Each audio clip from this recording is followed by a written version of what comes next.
धनधान्य देई ही काळी आई धनधान्य देई जोडते मनाची नाती आमची माती आमची माणसं आमची माती आमची माणसं आमची माती आमची माणसं आमची माती आमची माणसं आमची माती आमची माणसं.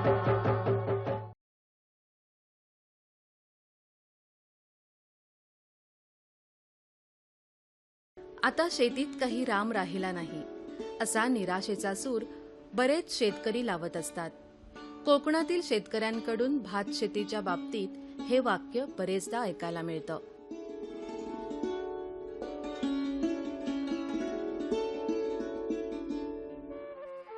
काळाप्रमाणे बदलायचं ठरवून जो शेतकरी नवनवीन प्रयोग करतो तो शेती व्यवसायात टिकून राहतो आणि शेतीतून चांगलं उत्पन्नही मिळवतो.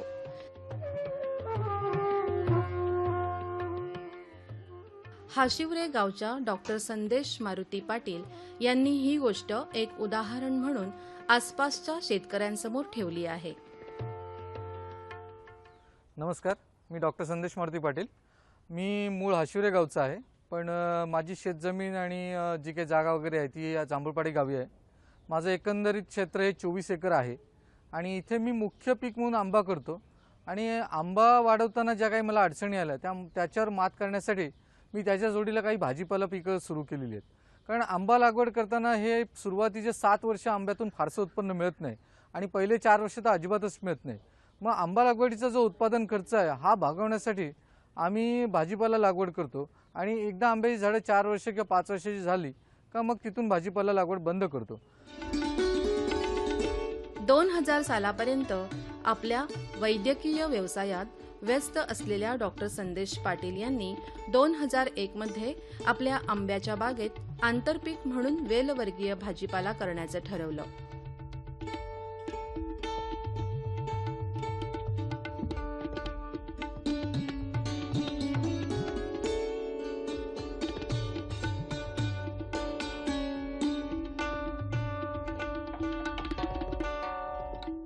आणि जो भाजीपाल्यातून उत्पन्न येतो त्या उत्पन्नातून आपल्याला आंबा लागवडीचा खर्च भागवता येतो. सुरुवातीला आमच्या इथे तोंडलीच आम्ही लावत होतो, परंतु तोंडलीमध्ये आम्हाला जास्त मजूर लागत होते आणि त्याचा उत्पादन खर्च जास्त येत होता. त्याच्यामुळे मी 2001 साली दुधी लावण्याचा निर्णय घेतला. आणि गंमत म्हणजे मी पेशाने डॉक्टर आहे. मी 2000 सालापर्यंत फक्त वैद्यकीय व्यवसाय करत होतो, त्याच्यामुळे शेतीमधली मला फारशी माहिती नव्हती. म्हणून मी दुधीची जी लागवड करायची होती ती लागवड करण्यासाठी माझे जे मित्र आहेत जगदीश पाटील आणि मिलिंद पाटील यांच्याकडून मी मदत घेतली. सुरुवातीला भाजीपाला लागवड ही मला त्यांनी दाखवली आणि आम्ही एक 11 गुंठ्याचा प्लॉट लावला आणि त्या 11 गुंठ्याच्या प्लॉटमध्ये आम्हाला जवळजवळ 13 टन दुधी भोपळ्याचं उत्पादन मिळालं. ते विक्रमी उत्पादन होतं. आणि त्याच्यानंतर मला याची कल्पना आली की आपण दुधी भोपळा किंवा वेलवर्गीय भाजीपाला करताना ही जी फळभाजी पिकं आहेत ही जर घेतली तर ही फळभाजी पिकातून आपल्याला पटकन चांगले पैसे मिळू शकतात. मग आम्ही फळभाजी पिकांचं उत्पादन घ्यायला सुरुवात केली. आणि फळभाजी पिकं घेताना आता इथे जर तुम्ही पाहिलं तर हा तोंडलीचा प्लॉट आहे, हा बाजूला गोसाईचा प्लॉट आहे, त्याच्या पलीकडे आमचा कारलीचा प्लॉट आहे. आता ॲक्च्युली हा आमचा पीक बदलाची वेळ आहे, त्याच्यामुळं हे आमचे प्लॉट्स आता फार चांगले दिसणार नाहीत तुम्हाला. पण आम्ही ज्याला जानेवारी फेब्रुवारीमध्ये नवीन हे प्लॉट्स ज्याला बहराला येतील तेव्हा ते खूप छान दिसतात. आणि ह्याच्यामध्ये आम्हाला कमी मजूरकरांवर आणि कमी खर्चात पटकन पैसे मिळतात. आणि हा पैसा आम्हाला आंबा लागवड किंवा बाकीच्या गोष्टींसाठी उपयोगाला येऊ शकतो. आमच्याकडे तसं बघायला गेलं तर भात हे मुख्य पीक आहे. आणि भातातून आता भात हे तसं तोट्याचं पीक ठरायला लागलेलं आहे. त्याच्यामुळे मी या आसपासच्या आमच्या शेतकरी बंधूंना पण ह्या भाजीपाल्याविषयी माहिती द्यायला सुरुवात केली आणि एक आमच्या इथल्या तरुण शेतकऱ्यांचा गट स्थापन केला आणि यांना मी भाजीपाला लागवडीविषयी प्रोत्साहन द्यायला सुरुवात केली. आज जवळजवळ पूर्वी आमच्याकडे एक 10 ते 5 गोणी भाजीपाला पिकत होता, पण आत्ताची परिस्थिती अशी आहे 10 वर्षामध्ये आमच्या इथून जवळजवळ 2 ट्रक भाजीपाला रोज वाशी येथे रवाना होत असतो. आणि त्याच्यामध्ये आमचे अनेक शेतकरी आहेत. त्याचंच उदाहरण द्यायचं झालं तर प्रकाश पाटील आहेत, नंतर अशोक पाटील आहेत, नंतर जवके आहेत. असे अनेक शेतकरी आहेत की जे शेतकरी आज पूर्णपणे हे भाजीपाल्याची लागवड करतात, पावसाळ्यामध्ये भात पिकवतात आणि हिवाळ्यामध्ये ते भाजीपाल्याचं उत्पादन घेत असतात आणि त्याच्यातून ते चांगलं उत्पन्न घेऊन आपलं कुटुंबाची उपजीविका करत असतात.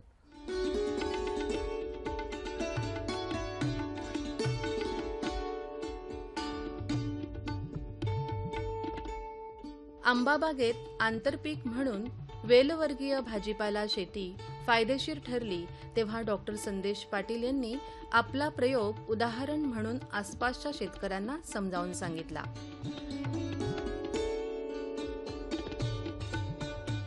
भातशेतीच्या बरोबरीनं शेतकऱ्यांनी भाजीपाला पिकवावा यासाठीही डॉक्टर पाटील यांनी पुढाकार घेतला आणि लवकरच त्यांच्या प्रयत्नांना यश आलं.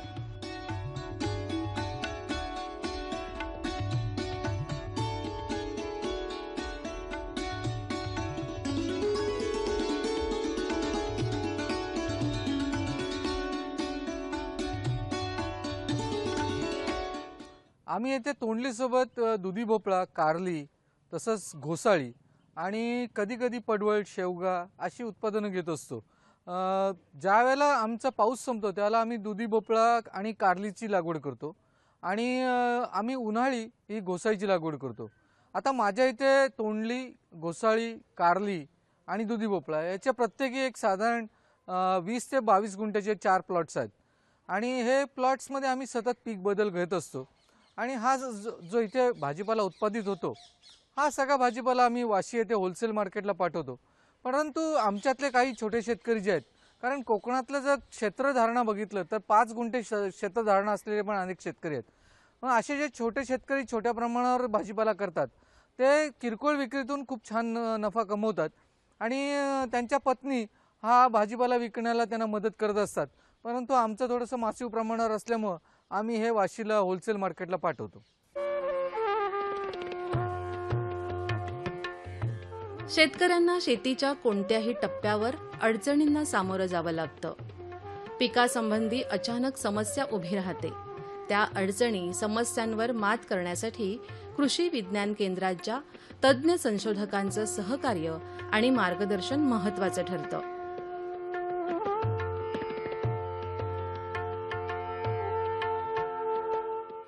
आता हे सगळं करत असताना आम्हाला अनेक वेळेला अनेक अडचणी येतात. आता इथे जर बघितलं तर या तोंडलीच्या पिकावर करपा आलेला आहे किंवा दुधीवर आम्हाला मर रोग येतो किंवा व्हायरसचा पण बऱ्याच वेळेला त्रास होतो.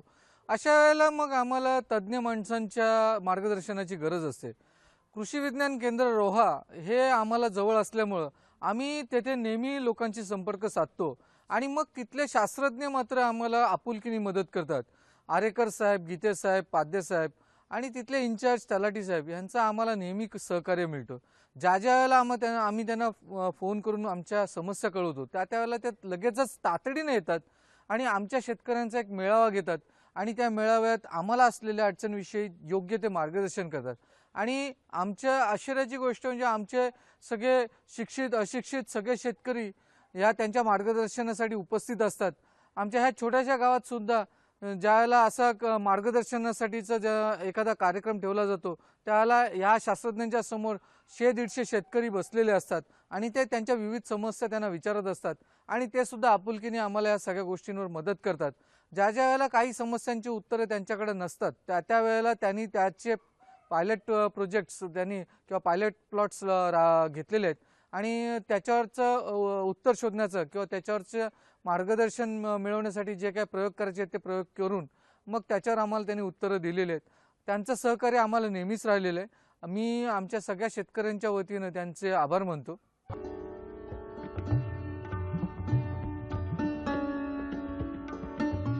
तोट्याच्या भात शेतीतून मार्ग काढण्यासाठी कोकणातील शेतकऱ्यांकरिता कृषी विज्ञान केंद्र वेगवेगळे उपक्रम राबवित असतं. आमची माती आमची माणसं.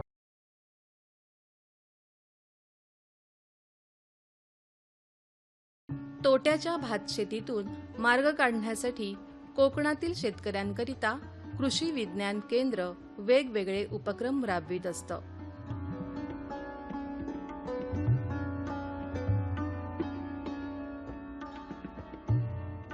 शेतकऱ्यांच्या समस्या सोडवण्यासाठी विज्ञान केंद्राचे तज्ज्ञ अधिकारी नेहमीच तत्पर असतात.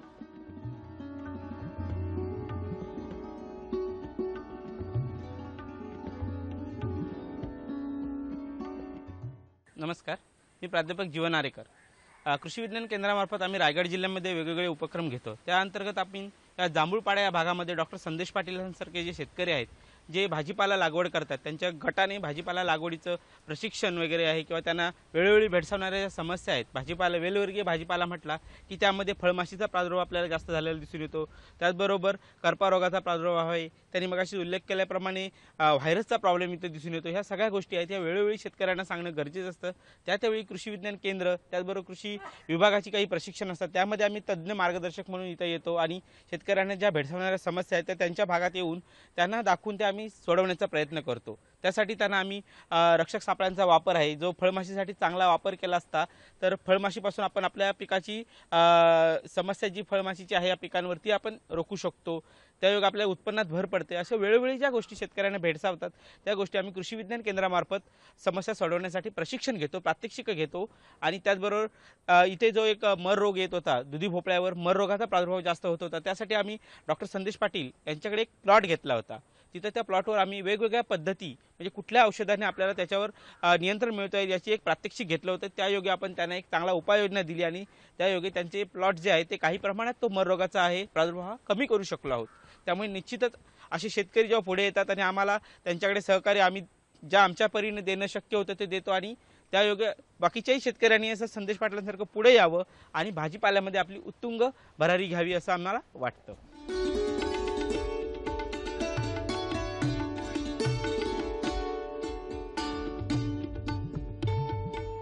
उपलब्ध असलेल्या जमिनीतून शेतकऱ्यांना वेगवेगळी पिकं घेता यावीत यासाठी कृषी विभाग वेळोवेळी शेतीशाळा, प्रशिक्षण शिबिरांचं आयोजन करीत असतो.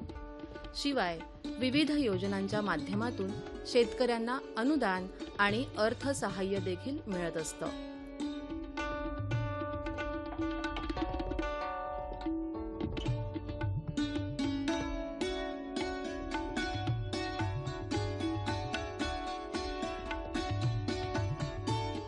नमस्कार, मी सचिन भोईर, कृषी परिषद अलिबाग. आपण ह्या परिसरातील शेतकऱ्यांना विविध योजना राबवत असतो. त्या योजनेअंतर्गत जांभूळपाड्यातील संदेश पाटील व त्यांच्या गटासाठी 2009मध्ये आंबा पिकावरती शेतीशाळा ही योजना राबवण्यात आली होती. त्या योजनेअंतर्गत शेतकऱ्यांना विविध ज्या घटक किंवा जे उपचार राबवायचे असतात आंबा पिकामध्ये ती योजना दिली. त्यानंतर डॉक्टर संदेश पाटील यांना 2010 साली राष्ट्रीय फलोत्पादन अभियान अंतर्गत पॅक हाऊस तसेच फलोत्पादन कृषी यांत्रिकरण ह्या योजनेअंतर्गत STP पंप याचा लाभ दिला. तसेच 2011मध्ये डॉक्टर संदेश पाटील यांना आपण आंबा पिकासाठी रायपनिंग चेंबरचा लाभ दिला. त्यानंतर 2012मध्ये राष्ट्रीय फलोत्पादन अभियानाअंतर्गत शहरी भागासाठी भाजीपाला पुरवठा कार्यक्रम या योजनेअंतर्गत 30 लोकांचा एक गट स्थापन करून आपण त्यांना कारली ह्या पिकाच्या भाजीपाला लागवडीसाठी आपण लाभ देण्यात आला. डॉक्टर संदेश पाटील यांना वेळोवेळी मदत केल्यामुळे त्यांच्या आंबा उत्पादनामध्ये तसेच ते घेत असलेल्या आंतरपीक भाजीपाला याच्यामध्ये चांगल्या प्रकारे वाढ झाल्यामुळे तसेच विविध योजना जे कार्यक्रम जे राबवतात ह्या योजनेनंतर आपण विभागामार्फत त्यांना कृषी विज्ञान पंडित हा पुरस्कार त्यांना मिळाला. तसेच आपण ह्या अलिबाग तालुक्यातील सर्व शेतकऱ्यांना आवाहन करतो की ज्या कृषी विभागामार्फत किंवा ज्या त्यांना शेतीविषयक समस्या असतील त्याचं निवारण करायचं असेल तर आपल्या तालुका कृषी अधिकारी कार्यालय अलिबाग यांची संपर्क साधावत आपल्या सर्व तोपरी मदत केली जाईल याचे आम्ही जाहीर आवाहन करतो.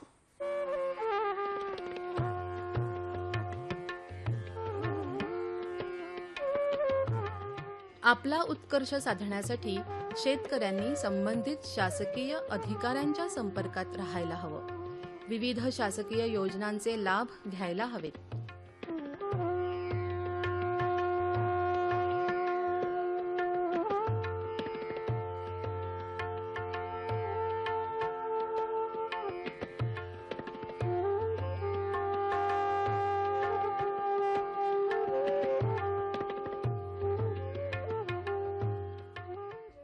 कृषी विभाग, महाराष्ट्र शासन यांच्या वतीने सुद्धा आम्हाला खूप काही मदत मिळते.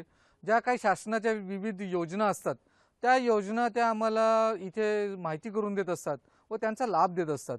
शेततळं असो किंवा शेतीशाळा असो. सचिन भोईर नावाचे आमच्या इथले सुपरवायझर आहेत, त्यांनी आमच्या इथे एक शेतीशाळासुद्धा घेतली होती. त्या शेतीशाळेला मी स्वतः मार्गदर्शनसुद्धा केलेलं आहे. शेततळ्यांची स्कीम असेल, पॅक हाऊस असेल, रायपनिंग चेंबर असेल, माझ्या स्वतःच्या बागेत रायपनिंग चेंबर, पॅक हाऊस यासारख्या जे फॅसिलिटीज आहेत त्या आम्ही शासनाच्या योजनेतून राबवलेल्या आहेत. तसंच फळ लागवडीविषयी ज्या काही योजना आहेत त्या योजनासुद्धा आम्ही राबवलेल्या आहेत. 2 वर्षापूर्वीच शहरी भाजीपाला पुरवठा योजना नावाची एक अत्यंत महत्त्वाकांक्षी योजना शासनाने राबवली होती आणि त्या योजनेतून आम्ही येथे 3 गट स्थापन केले होते अलिबाग तालुक्यामध्ये. एक गट या जांभूळपाड्या गावातून आम्ही कारली लागवड योजनेसाठी घेतला होता आणि जवळजवळ त्या गटाला 14 लाख रुपयाचं अनुदान हे शासनातर्फे वाटण्यात आलेलं आहे आणि त्याचा फायदा माझ्या ह्या सगळ्या शेतकरी बंधूंना झालेला आहे आणि त्याच्यामुळं इथली लागवडसुद्धा वाढलेली आहे आणि लोकांनी त्याचा फायदा घेऊन त्याला प्रतिसादसुद्धा चांगला दिलेला आहे. त्याच्याबद्दल मला ह्या सगळ्या शेतकऱ्यांच्या वतीनं मी शासनाचे आणि कृषी विभागाचे सुद्धा आभार मानतो.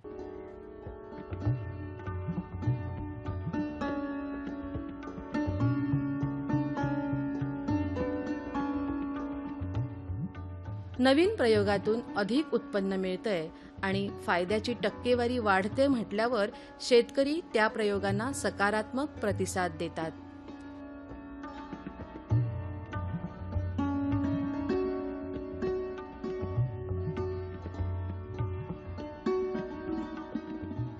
भाजीपाल्याचं हे आंतरपीक कोकणातील भात पिकवणाऱ्या शेतकऱ्यांना नवी दिशा दाखवील यात शंका नाही.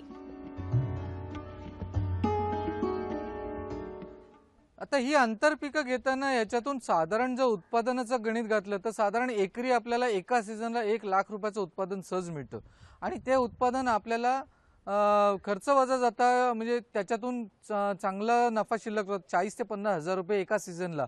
म्हणजे जर वर्षाचं गणित घातलं तर एका प्लॉट मग आपल्याला साधारण 1 ते 1.25 लाख रुपये फायदा होऊ शकतो आणि ह्या फायद्यातून आपण आपल्या शेताची डेव्हलपमेंट किंवा आपल्या बागेची डेव्हलपमेंट किंवा आंबा लागवड करण्यात आपल्याला त्याची गुंतवणूक करता येऊ शकते. तसंच कुटुंब चालवण्यासाठी सुद्धा त्याचा उपयोग होऊ शकतो.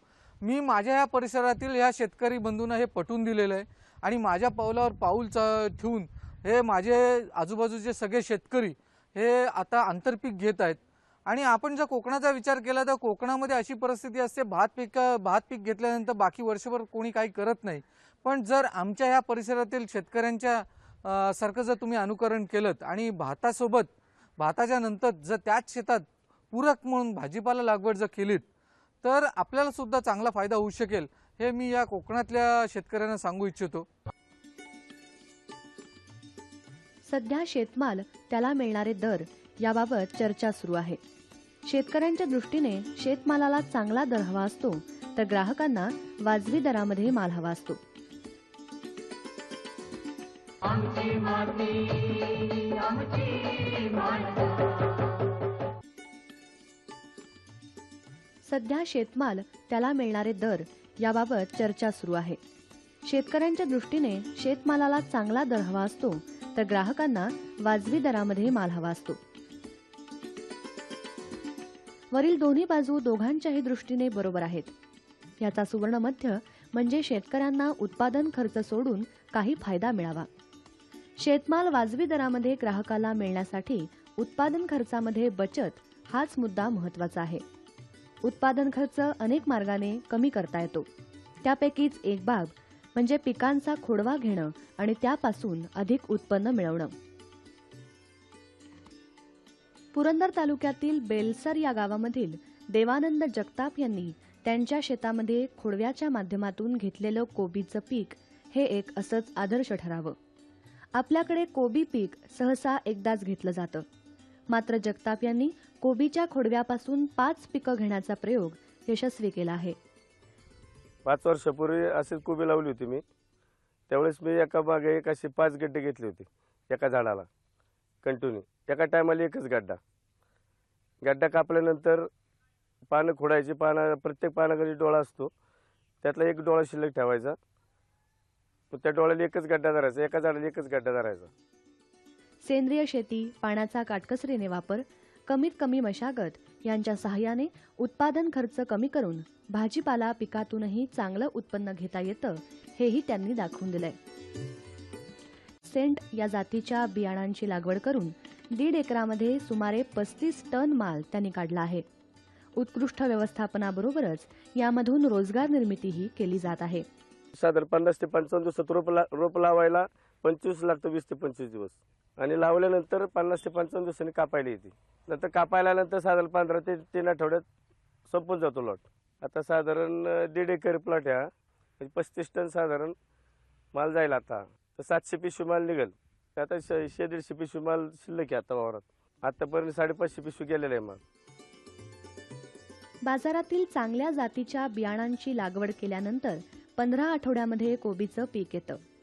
कीड व्यवस्थापनासाठी पाकोळी आणि अळी पडू नये याची दक्षता घ्यावी. 10 ते 12 दिवसाला औषध लागतं. त्याला पाकोळी आणि आळी असं होतं जास्त करून. पाकोळीचा प्रादुर्भाव जास्त असतो. औषध पॅगासस म्हणून एक आहे आणि प्रोक्लेम म्हणून आणि किंगडोस म्हणून एक आहे. त्यात कॉपर मिक्स करावं लागतं किंगडोसमध्ये. गाण्याचा प्रकार जास्त आहे पिकाला आहे. कधी कधी पीक सुद्धा हातातून जाण्याची शक्यता असते पाऊसला जास्त लागलं तर. गाण्याकरता कॉपर बाकीचं औषध मारावं लागतं. कासुबी म्हणून औषध आहे गाण्याकरता. कोबीचा गड्डा पक्व झाल्यानंतर त्यावरील शिरा ताठ होतात आणि पानं उलटी होतात. गड्डा पक्व झाल्यानंतरच योग्य वेळी काढला पाहिजे, अन्यथा त्याची पानं फाटतात आणि बाजार मूल्य कमी होतं. एक वजन 50 किलो वजन भरतं का पिशवीचं. मार्केटला आम्ही पुण्याच्या मार्केटला माल पाठवतो. इथून आमची गाड्यांची सोय असते. साधारण एका पिशवीला 25 रुपये भाडे घेतात. दर आता सध्या 40-45 रुपये दर मिळतो. 40च्या पुढे गेल्यानंतर परवडतं. 40च्या आत आल्यानंतर मग परवडत नाही. माल बाजारात पाठवताना पॅकिंग व्यवस्थित करणं गरजेचं असतं.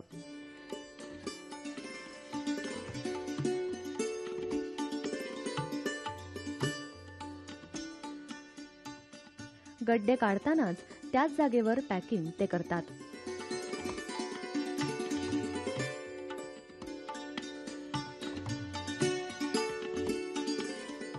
पॅकिंग करण्यासाठी जगताप यांनी कमीत कमी वेळ आणि मजूर कसे लागतील याकडेही लक्ष दिलंय.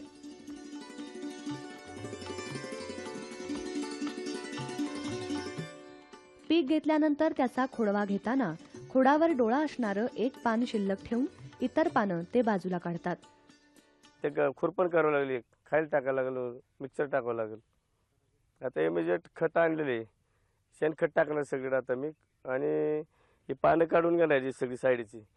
एक 5-6 फुटे आहेत, त्याला 1 फूट ठेवणार तशी. त्याला एका झाडाला 1च फूट ठेवायची फूट त्याला. आणि पुन्हा गड्डा घ्यायचा, त्याला गड्डा येणार. मग जसं कापत राहील तसं पुन्हा खोडवा चालू राहील तर कंटिन्यू चालू राहणार. गड्डे तसेच टप्प्याटप्प्याने येत राहणार कापायला. पावसाळ्यात खोडवा घेता येत नाही असं जगताप यांनी सांगितलं. फक्त पाऊस काळ असेल तर जमत नाही. पाऊस पडून माती उडते त्याच्या खोडावर. माती उडून पाणी उडून ते असे सडतं ते. मग जमत नाही ते. आता इथून पुढे पाऊस काळ नाही त्यामुळं अडचण नाही का मेपर्यंत धरायला त्याला. एका मेपर्यंत जितके येतील तेवढे गड्डे धरणार त्याला. वजन आहे त्याला, वजनी माल आहे. मजुरी कमी लागते या पिकाला. जसे गवार चवळी तोडायला जास्त मजूर लागते, याला तोडायला मजूर कमी लागते. याला विविध भाज्या आणि फुलांच्या रोपांची निर्मिती करण्याचं कामही श्री जगताप आपल्या शेतामध्ये करत असतात. देवानंद जगताप यांनी त्यांच्या शेतामध्ये खोडव्याच्या माध्यमातून घेतलेलं कोबीचं पीक हे एक असंच आदर्श ठरावं.